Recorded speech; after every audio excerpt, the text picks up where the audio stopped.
Takže ďalšie cvičenie je zamerané na vonkajšie bedro. Tentokrát hlavu na chrbte, obidve nohy vystrem. Teraz dostanem sa do pozície, kde dám nohu do strany, aby som cítil jemné zapojenie vonkajšieho bedra, spevním kór a tlačím von do strany.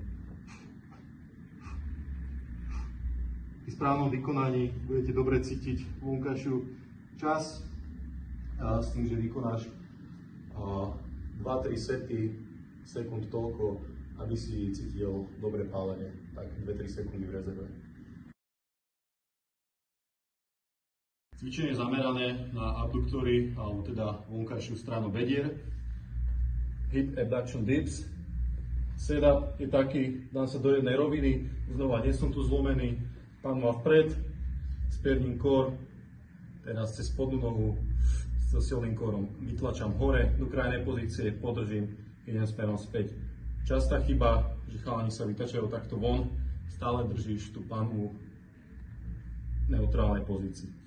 Pre koho je to ľahké, cvičenie sa dá stiažiť s tým, že dám na seba záťaž napríklad v podobe kettlebellu, alebo bude do teba spoluhráč tlačiť smerom zhora, ty chceš prekonať odpor.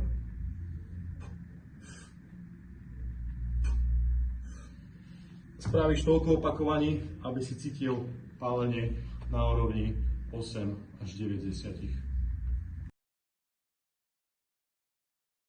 Cvičenie na posilnenie vonkajších bedier.